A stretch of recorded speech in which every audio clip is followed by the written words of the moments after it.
வணக்கங்கள். இதழியல் நண்பர்கள் அனைவரும் இங்கு வருகை புரிந்திருக்கும் அனைவருக்கும், தொலைக்காட்சி மூலமாக பார்த்து கொண்டிருக்கும் அத்தனை பேருக்கும் என்னுடைய இனிய வணக்கங்கள்.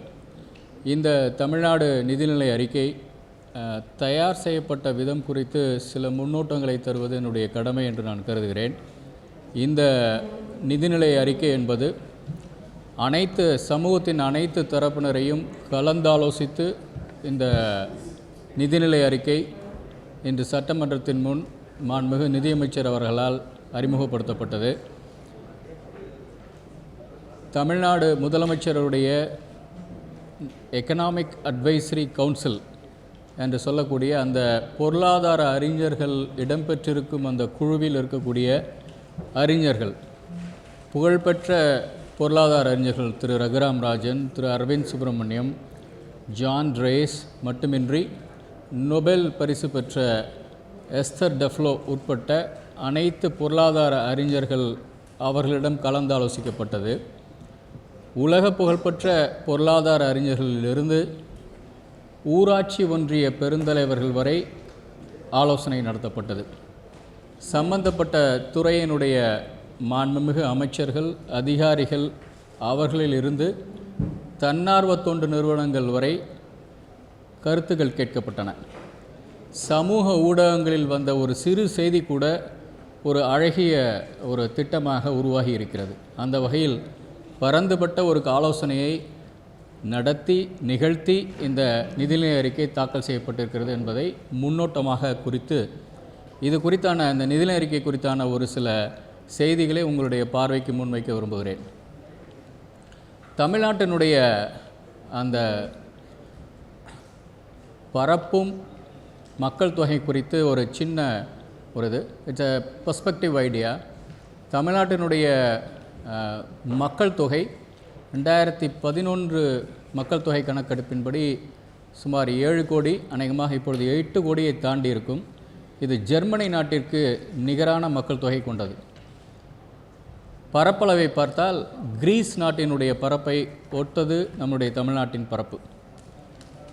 நம்முடைய பொருளாதாரத்தின் அந்த அளவை பார்த்தால் அது ஃபின்லாந்து, பவர் பர்ச்சேசிங் பேரிட்டி உட்பட அந்த அளவுகளின்படி பார்த்தால் நெதர்லாண்ட்ஸை ஒட்டியது. நம்முடைய நாட்டை எடுத்துக்கொண்டால் 6% மக்கள் தொகை, 4% பரப்பளவு. ஆனால் நாம் நாட்டினுடைய பொருளாதாரத்திற்கு கொடுக்கும் பங்களிப்பு 9%. நம்முடைய பொருளாதாரம் எப்படி வளர்ந்து வருகிறது என்பது குறித்தான ஒரு சிறு இது. 2020-21 கோவிட் பெருந்தொற்று அதிகமாக இருந்த காலம். அந்த காலத்திலேயே நாம் தேசிய சராசரியை விட அதிகமாக வளர்ந்தோம். தொடர்ந்து நாம் வளர்ந்து கொண்டிருக்கிறோம். தொடர்ச்சியாக தேசிய சராசரியை விட தமிழ்நாட்டின் பொருளாதாரம் அதிகமாக வளர்ந்து கொண்டிருக்கிறது என்பதை காட்டும் படம். நிதி பற்றாக்குறை, ஃபிஸ்கல் டெஃபிசிட் தொடர்ச்சியாக குறைந்து கொண்டிருக்கிறது. நம்மளுடைய ஃபிஸ்கல் ரெஸ்பான்சிபிலிட்டி ஆக்ட் படி 3% என்பது குறியீடு. அந்த 3% குறியீடை 25-26 நிதியாண்டில் நாம் எட்டுவோம் என்பதற்கான ஒரு எப்பொழுதுமே ஏன் இவ்வளவு கடன் வாங்குகிறோம் என்பது குறித்தான கேள்விகள் வரும். கடன் வாங்குவது என்பது அப்சல்யூட் நம்பரில் பார்க்காமல் பொருளாதாரத்தின் அளவை உட்பட்டு நாம் பார்ப்பது பொருளாதார வல்லுநர்களுடைய ஒரு கருத்து. அந்த வகையில் நம்முடைய பொருளாதாரம் எவ்வளவு பெரிதாக இருக்கிறது, அதற்கேற்ப நாம் கடனை வாங்குகிறோமா என்பத கேள்வியை பல நேரம் பொருளாதார வல்லுநர்கள் வைப்பார்கள். அதற்கான பதிலை எதிர்பார்ப்பார்கள். நம்முடைய பொருளாதாரம் வளர்ந்து வருகிறது. வளர்ந்து வரும் பொருளாதாரத்தில் 28% கீழ் நீங்கள் ஒரு மாநிலம் கடன் வாங்கக்கூடும், வாங்கினால் டெட் சஸ்டைனபிலிட்டி இருக்கும் என்று நிதிக்குழு பரிந்துரைக்கிறது. அந்த நிதிக்குழுவின் பரிந்துரைக்கு கீழாக, குறைவாக, அந்த வரம்புக்குள் தான் நம்மளுடைய கடன் வாங்கும் அளவு இருக்கிறது என்பதை எடுத்துக்காட்டும் அளவு இந்த 25-26 ஆண்டு 26% என்ற அளவில், நம்முடைய பொருளாதாரத்தில் 26% என்ற அளவில் நாம் நம்முடைய டெட் டு ஜிடிபி அந்த இது இருக்கும் என்று இந்த குறிப்பான இந்த செய்தி தெரிகிறது. நம்முடைய வருவாய் பற்றாக்குறை உங்களுக்கு அனைவருக்கும் தெரிந்திருக்கும். நம்முடைய வருவாய் வரவினங்களுக்கும் செலவினங்களுக்கும் உள்ள இடைவெளி அது எப்படி குறைந்து கொண்டிருக்கிறது என்று கோவிட் நேரத்தில் அதிகமாக இருந்தது. எல்லா மாநிலங்களும் நாடு உட்பட அத்தனையுமே வந்து ரெவென்யூ டெபிசிட் அதிகமாக இருந்தது. அது குறைந்து கொண்டே வந்து 25-26ஆம் ஆண்டு 1.17% இருக்கும். கணக்கில் பார்த்தீங்கன்னா 2024-25ஆம் ஆண்டு சென்ற வருடம் நாம் நிதிநிலை அறிக்கை தாக்கல் செய்தபோது 49,000 கோடி வருவாய் பற்றாக்குறையாக இருக்கும் என்று மதிப்பிடப்பட்டு இந்த வருடமே நாம் 3,000 கோடி குறைத்திருக்கிறோம். அடுத்த வருடம் இது 41,000 கோடி அளவிற்கு இது குறையும். அந்த அளவுக்கு நம்மால் நிதி மேலாண்மை செய்ய முடிந்திருக்கிறது என்பது இதில் குறிப்பிடத்தக்க விஷயம். கூட இன்னும் சொல்ல வேண்டுமென்றால் ஒன்றிய அரசிடமிருந்து நமக்கு வரவேண்டிய பல நலத்திட்ட உதவிகள் வராமலேயே நாம் 41,000 கோடி அளவிற்கு குறைத்திருக்கிறோம். வந்திருந்தால் இந்த வருவாய் பற்றாக்குறையை இன்னும் குறைத்திருக்க முடியும் என்பது எங்களுடைய துணிவு. இது மிக முக்கியமான ஒரு செய்தி. கேபிட்டல் எக்ஸ்பெண்டிச்சர் எதற்காக நாம் செலவிடுகிறோம், எந்த நலத்திட்டங்களுக்காகவா அல்லது வந்து குறிப்பாக கட்டமைப்பு வசதிகளுக்காக நாம் எவ்வளவு செலவிடுகிறோம் என்பதை பொருளாதார வல்லுநர்கள் தொடர்ச்சியாக கவனித்து கொண்டிருப்பார்கள். இந்த வருடம் அது 46,000 கோடி இருக்கும். அடுத்த வருடம் is quite an ambitious target 57,000 crore அளவிற்கு நாங்கள் இதில் அந்த மூலதன செலவுகள் செய்ய முடியும் என்ற நம்பிக்கை எங்களுக்கு இருக்கிறது. இந்த நிதிநிலை அறிக்கையிலும் நிறைய திட்டங்கள், கட்டமைப்பு திட்டங்கள் அறிவிக்கப்பட்டிருக்கின்றன. இந்த வருடம் தொடங்கி அது நடக்கும்போது இந்த உயர் அளவை எட்ட முடியும் என்ற நம்பிக்கை எங்களுக்கு இருக்கிறது. இது எப்படி நமக்கு வருகின்ற வருவாய் குறித்தானது. ஸ்டேட் ஓன் ரெவென்யூ சுமார் 75% நமக்கு நம்மளுடைய சொந்த வரி வருவாய், 24.7% நாம் ஒன்றிய அரசினுடைய வரி பகிர்வு அல்லது மானிய உதவிகள் என்று அவர்களிடம் பெற்றுக்கொண்டிருக்கிறோம். இதில் சில குறைவுகள் இருக்கின்றன என்பது நாம் அனைவரும் அறிவோம். இது ஒவ்வொரு ஆஸ்பெக்ட்லேயும் இதில் ஜிஎஸ்டி அந்த போர்ஷன் வந்து நம்ம வந்து நல்லா பண்ணிகிட்ருக்கோம். கண்ட்ரியில் ஆவரேஜ் க்ரோத்தை விட நம்மளுடைய ஜிஎஸ்டி க்ரோத் நல்லாயிருக்கு. 22% நம்மளுடைய க்ரோத் வந்து இருக்குது. It's one of the highest in the country. VAT குறைவாக இருக்கிறது. VAT petroleum and as well as liquor. Stamp டியூட்டியை பொறுத்த வரைக்கும் 14% நமக்கு வந்து க்ரோத் இருக்குது. மோட்டார் வெஹிக்கிள் டேக்ஸஸ் நல்லா இருக்குது, 12.6%. மோட்டார் வெஹிக்கிள் டேக்ஸை பொறுத்த வரைக்கும் 3 விதமாக இருக்கும். 2 wheeler and as well as 4 wheeler and transport vehicle. அதில் டிரான்ஸ்போர்ட் வெஹிக்கிள் நல்ல க்ரோத் இருக்குது, அரௌண்ட் 12% மேலே. 4 வீலர் பொறுத்த வரைக்கும் வந்து டிசம்பர் வரைக்கும் சற்று குறைவாக இருந்தது. ஆனால் ஜனவரி மாதம் வந்து 18% வந்து அது வந்து உயர்வை காண்பித்தது. அந்த உயர்வு தக்க வைத்து கொள்ள முடியுமா என்பது எங்களுக்கு பார்த்துட்ருக்கோம், தொடர்ச்சியாக கவனிச்சுட்ருக்கோம். Motor vehicle taxes will fetch us better revenue. So this is the overall picture, and our SOTR, we are doing extremely well in GST, IGST settlement. We are one of the topmost in the country as far as the GST collections are concerned. We have taken extra efforts in data analytics, and then as well as our tax administration is fully geared up to collect all the arrears, and as well as this one. The most critical aspect in GST என்ன சொல்லணும் அப்படின்னா digital economy, digital services குறித்தான அந்த ஏரியாவில் இன்னும் கொஞ்சம் நாங்கள் கவனம் செலுத்தணும்னு நாங்கள் பார்த்துட்ருக்கோம். ஏன்னா அது கொஞ்சம் அதில் வந்து க்ரே ஏரியாவாக இருக்குது. ஸோ அதனால் வந்து நிறைய பேமெண்ட் அக்ரிகேட்டர்ஸ்ட்டு வந்து நிறைய நாங்கள் டேட்டாஸ்லாம் வாங்கி அதில் வந்து நாங்கள் கவனம் செலுத்திகிட்ருக்கோம். ஸோ அதன் மூலமாக டிஜிட்டல் எக்கானமி, அதன் மூலமாக நமக்கு வரக்கூடிய வருவாய் வந்து கொண்டிருக்கிறதா என்பது குறித்து நாங்கள் ஆழமாக பரிசீலித்து கொண்டிருக்கோம். ஜிஎஸ்டினுக்கும் நாங்கள் எழுதியிருக்கோம். நிறைய டேட்டா எக்ஸ்சேஞ்சஸ் நடந்துகிட்ருக்கு. Hopefully our officials will get us where we want to கோ.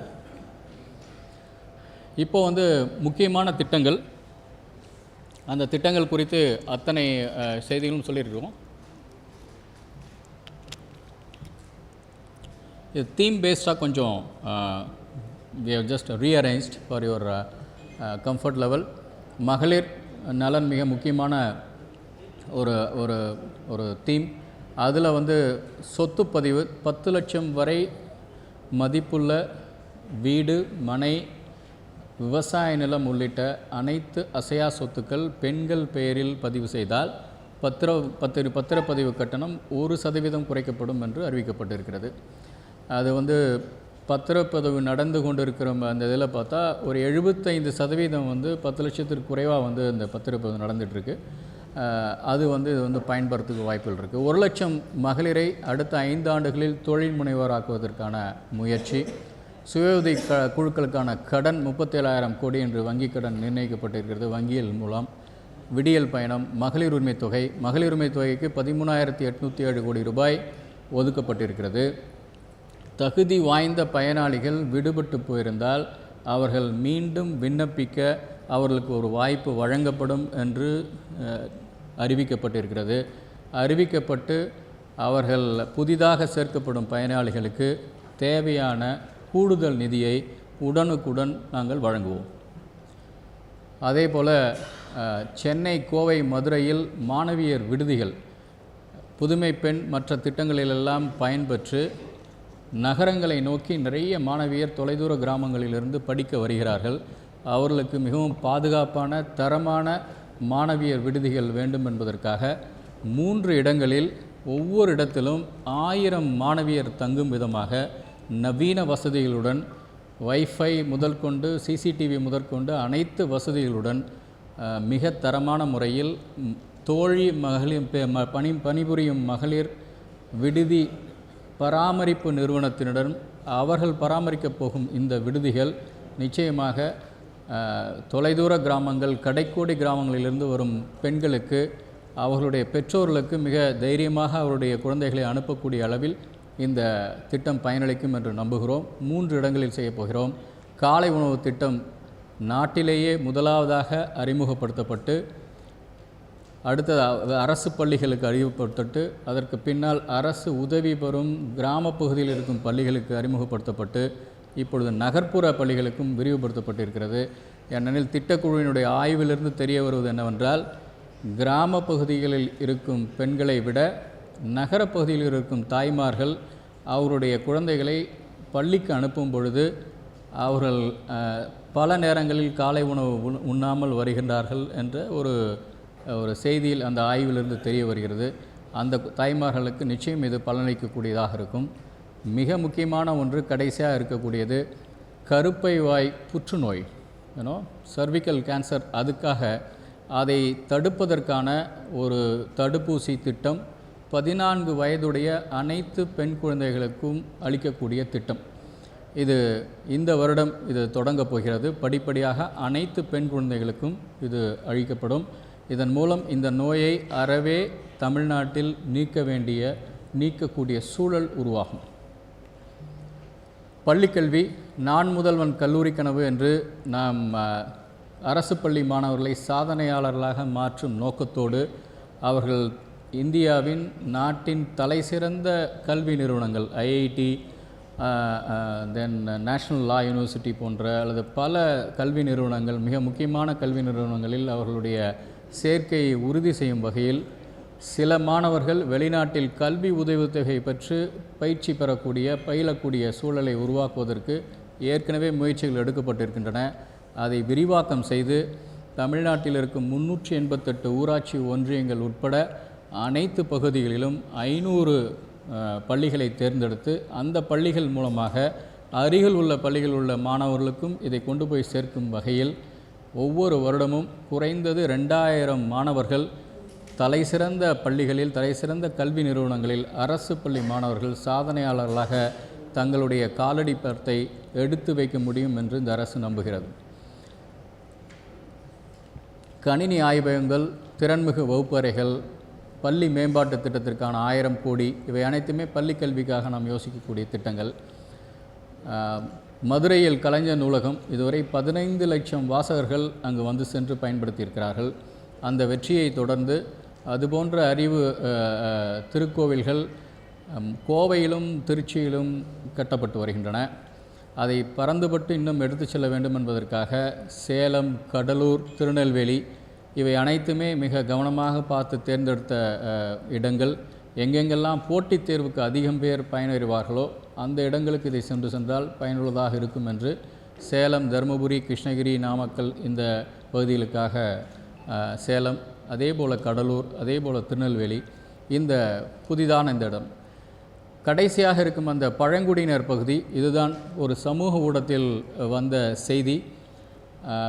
பழங்குடியினர் அதிகம் வசிக்கும் மலைப்பகுதியில் உயர்கல்வி பயிர்வதற்கான உயர்நிலைப் பள்ளியும் மேல்நிலைப் பள்ளியும் இல்லாததால் மாணவர்கள் இடைநின்று போகின்றார்கள் என்று வெளிவந்த ஒரு செய்தியின் அடிப்படையில், நாங்கள் செய்த ஆய்வின் அடிப்படையில் இப்பொழுது 14 உயர்நிலைப் பள்ளிகளை மேல்நிலைப் பள்ளிகளாக நாம் தரம் உயர்த்தியிருக்கிறோம். உயர்கல்விக்கு இந்த ஆண்டு அதிக முக்கியத்துவம் கொடுத்திருப்பதை அனைத்து இதழிய நண்பர்கள் அத்தனை பேரும் அறிவீர்கள்.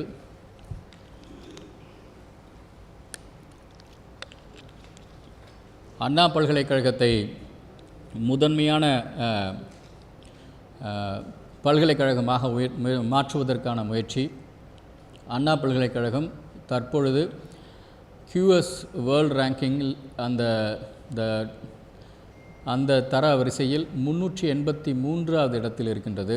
அடுத்த 5 ஆண்டுகளில் இது 150 இடத்திற்குள் வர வேண்டும் என்பது எங்களுடைய இலக்கு. அதே போல் முதல் 20 இடங்களில் இந்தியாவில் இருக்கிறது. முதல் 10 இடங்களுக்குள் அது அடுத்த 5 ஆண்டுகளுக்கு வர வேண்டும்.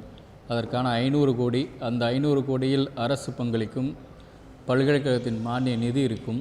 அதே போல் முன்னாள் மாணவர்கள் அதில் பங்களிப்பார்கள். அதே போல் தொழில்துறை நிறுவனங்கள் வந்து பங்களிக்கும். அண்ணா பல்கலைக்கழகத்தை முன்னணி பல்கலைக்கழகமாக மாற்றுவது அரசினுடைய குறிக்கோள். அதே போல் அரசு பல்கலைக்கழகங்களுக்கு நாம் தொகுப்பு நிதியாக உயர்த்தி வைத்திருக்கிறோம் 700 கோடி. அரசு பல்கலைக்கழகத்தினுடைய தரம் உயர்த்தல் என்றால் அவர்களுடைய from curriculum development to examination reforms to all kinds of educational, academic, pedagogical aspects. We would like to have one fund with performance linked aspects so that we will improve the quality of higher education in the state. முதல்வர் படைப்பகம் is a co-working space we are looking at. 30 இடங்கள் அனைத்து மாநகராட்சிகளிலும். இங்கு ஃப்ரீலான்சிங்கிலிருந்து பல பேர் யார் வேண்டுமானாலும் போய் தங்களுடைய பணிகளை தொடரலாம். ஸ்டார்ட் அப் நிறைய பேர் அங்கே போய் பார்க்கலாம். அந்த இதுக்கானது தொழில் ஆராய்ச்சி மற்றும் புத்தாக்க நிதிகளுக்கு முக்கியமாக அரசு பொறியியல் கல்லூரிகள், அதே போல் பாலிடெக்னிக் காலேஜில் நிறைய modern courses we are going to start. From artificial intelligence to data analytics to drone design, a lot of courses are being planned for it. அதே போல் புதிய கல்லூரிகள் நிறைய தொடங்குகிறோம். 10 அரசு கலைக்கல்லூரிகள், அறிவியல் கல்லூரிகள், அதே போல் ITIs, construction welfare board and as well as other aspects. முக்கியமாக ஏற்கனவே இருக்கக்கூடிய அரசு கலைக்கல்லூரியில் இருக்கக்கூடிய மொத்த சேர்க்கைக்கான இடங்கள் சுமார் 1,05,000. அந்த கல்லூரிகளில் நிறைய பேர் விண்ணப்பிக்கிறார்கள். ஆனால் இடம் குறைவாக இருப்பதால் பலருக்கும் கொடுக்க முடியவில்லை. அதற்காக கூடுதல் இடங்கள் அறிவிக்கப்பட்டிருக்கின்றன.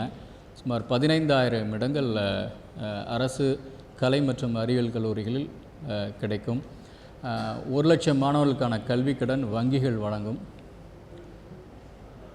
நான் ஏற்கனவே சொன்னது போல் சென்னையில் ஒரு மிகச்சிறந்த அறிவியல் மையம், grand science centre will be set up in Chennai in association with Singapore science centre. இது சென்னையில் அமையும்.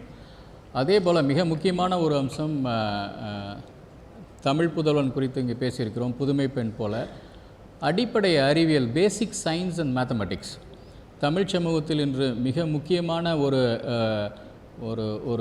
ஒரு சிக்கலாக கல்வியாளர்கள் கருதுவது என்னவென்றால், தமிழ் சமூகத்தின் மாணவர்கள், பெற்றோர்கள் அனைவருமே தொழில்நுட்ப படிப்புகளை நோக்கி சென்று கொண்டிருப்பதால், பொறியியல், மருத்துவம் என்று சென்று கொண்டிருப்பதால் அடிப்படை அறிவியல் மற்றும் கணிதத்தில் நல்ல கல்லூரிகள் இல்லை, அமைப்புகள் இல்லை. அங்கு போவதற்கு யாரும் விருப்பப்படவில்லை. ஆகவே மிக முக்கியமான இந்த அம்சத்தை நாம் ஏதாவது செய்ய வேண்டும் என்பது யோசித்து பார்த்தபொழுது தான் இந்த பேசிக் சயின்ஸ் அண்ட் மேத்தமெட்டிக்கல் இது we will associate with the best institutions in the country like Indian Institute of Science, Bangalore, TAFR, இது போன்ற மிகச்சிறந்த ஆய்வு நிறுவனங்களுடன் கல்வி நிறுவனங்களுடன் இணைந்து அந்த சென்னை மற்றும் கோவையில் அந்த கல்வி நிறுவனங்கள், ஆய்வு நிறுவனங்கள் அமைக்கப்படும். இது ஒரு முக்கியமான தொழில் வளர்ச்சிக்காக இன்று பல திட்டங்கள் அறிவிக்கப்பட்டிருக்கின்றன. We are giving lot of push to industrial development, starting from semiconductor இன்று மிக மிக முக்கியமான துறை.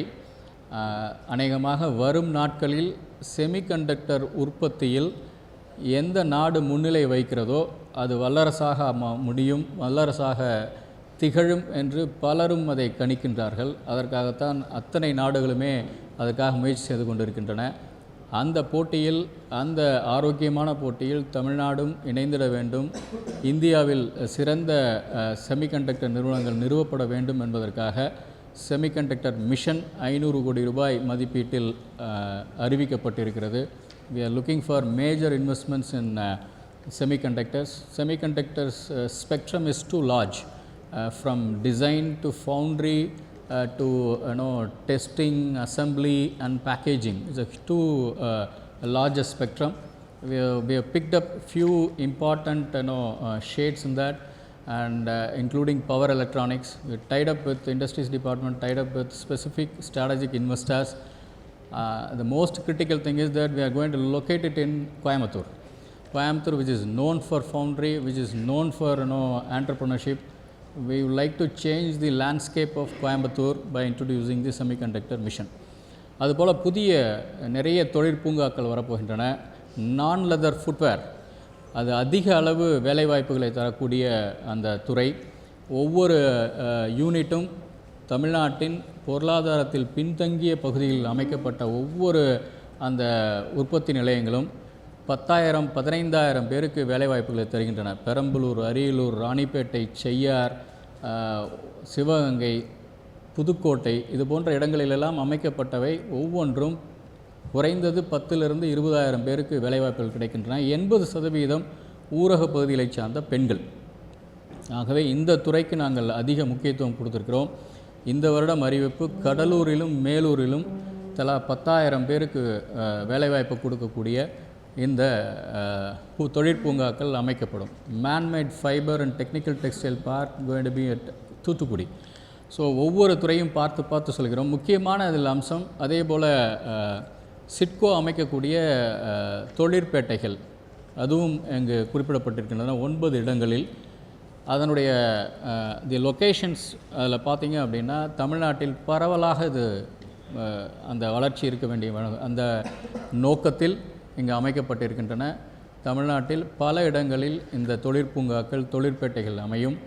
இந்த வரவு செலவு திட்ட அறிக்கையில் குறிப்பிடப்பட்டிருக்கக்கூடிய தொழிற்பூங்காக்கள், தொழிற்பேட்டைகள், அதே போல் தகவல் தொழில்நுட்ப பூங்காக்கள் மூலமாக இந்த வரவு செலவு திட்ட அறிக்கையில் குறிப்பிடப்பட்ட அந்த திட்டங்கள் மூலமாக மட்டும் 80,000 பேருக்கு வேலைவாய்ப்புகள் கிடைக்கப் போகின்றன. ஆகவே அதிக வேலைவாய்ப்புகளை அள்ளித்தரும் மிக முக்கியமான துறைகளில் நாம் தொழிற்சாலைகளை, தொழிற்பூங்காக்களை தமிழ்நாடெங்கும் நிறுவுவதற்கு திட்டமிட்டு இதை அறிவித்திருக்கிறோம். இது மிக முக்கியமானது. Sunrise sectors,